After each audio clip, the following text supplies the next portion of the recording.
जय श्री राम, राधे राधे। आज मैं एक ऐसे विषय पर आपसे बात कर रहा हूं जिसकी वजह से हम सब लोग चिंतित हैं।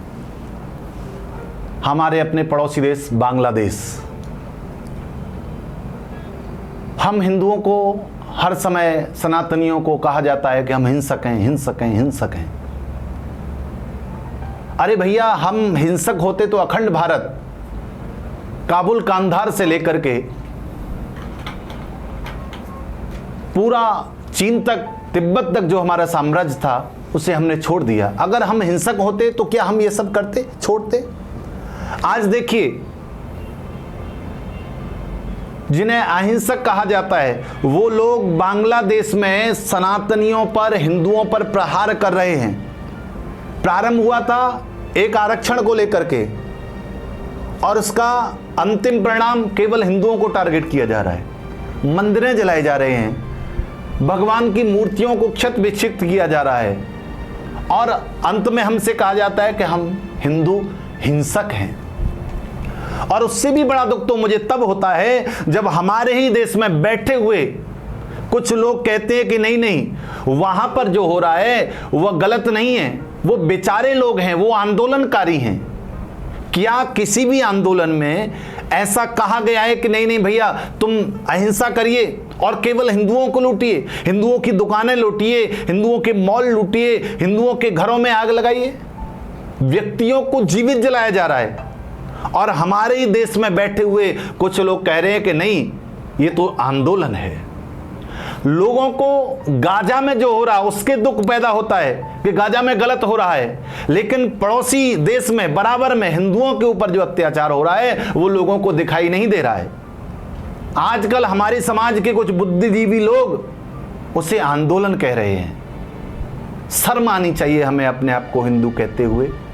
अरे भैया, हम वो सनातनी जो वसुधैव कुटुंबकम की जीव भावना से जीने वाले हैं। आज तक दुनिया में कोई ऐसा स्थान बता दीजिए जहां हिंदुओं ने इस तरह से कुछ किया हो? कभी हिंदुओं ने कोई ऐसा हिंसक कार्य किया हो? आज तक बताइए आप। हिंदुओं का ये भारत देश, इसके अलावा बताइए कितने देश हिंदुओं ने स्थापित किए? कितने देशों में जाकर के हिंदुओं ने देर डाला और वहां के सबको हत्या लिया? कहीं कभी नहीं हुआ। हाँ, हिंदू उदारवादी रहा, उसके विचार उदार रहे, उसकी परंपराएं उदार रहीं, इसलिए उसने हमेशा त्यागा, छोड़ा और दया का भाव दिखाया। जिस दया के भाव को दिखाया था, आज उसी दया का भाव हमारे लिए ही हानिकारक हो रहा है। 56 कंट्रियां हैं मुस्लिम देश, हम कितने उदारवादी हैं इस बात से आप अंदाजा लगाइए कि पड़ोसी देश की प्रधानमंत्री को 56 राज्यों में कहीं शरण नहीं मिलती है और भारत देश उनको शरण प्रदान करता है कि आइए आप अपने आकर के जीवन को सुरक्षित करिए। और हम उन्हें आंदोलनकारी कह रहे हैं, जिसके स्वयं के राज्य में उनका प्रधानमंत्री सुरक्षित नहीं है। हमारा सनातन धर्म सुरक्षित नहीं है। और छोड़िए साहब वहां की बात, यहां देखिए भारत में इस समय करोड़ों की संख्या में ये लोग रोहिंग्या के रूप में पहुंच चुके हैं। अगर समय रहते सरकारों ने नहीं चेता, समय पर कार्यवाही नहीं की गई, इनको खदेड़ करके बाहर नहीं निकाला गया, तो यहां पर भी वही होना है जो वहां हुआ था। 1990 को कोई भूला नहीं है। कश्मीर में क्या हुआ था? वो केवल एक अकेला कश्मीर था। अब जो स्थिति बन रही है, भारत का हर राज्य कश्मीर बन जाएगा।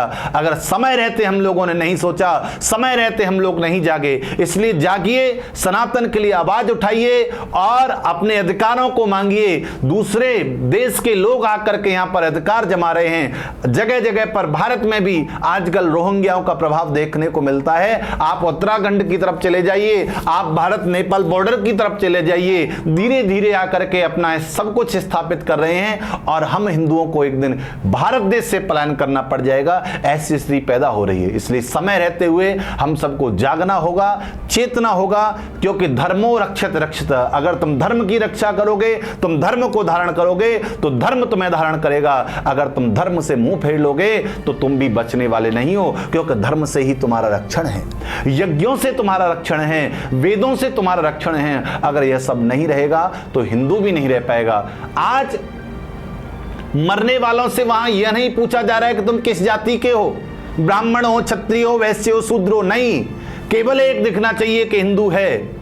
आज पड़ोसी देश में केवल हिंदू टारगेट पर है, न कोई ब्राह्मण है, न कोई क्षत्रिय है, न कोई वैश्य है। इसलिए सबको छोड़ करके अपने आप को हिंदू स्थापित करिए और अपनों को बचाने के लिए अथक प्रयास करिए। मैं सब लोगों से यही आह्वान करता हूं, यही कहता हूं कि सब लोग मिलकर के इसको समझिए और जो विकृत समय आने वाला है उस समय से अपने आप को बचाइए। इन रोहिंग्याओं को शहर से, देश से बाहर निकालिए। अगर ये हमारे यहां आ गए, रह गए और जो स्थिति इन्होंने वहां पैदा की है वही यहां पर पैदा हो जाएगी।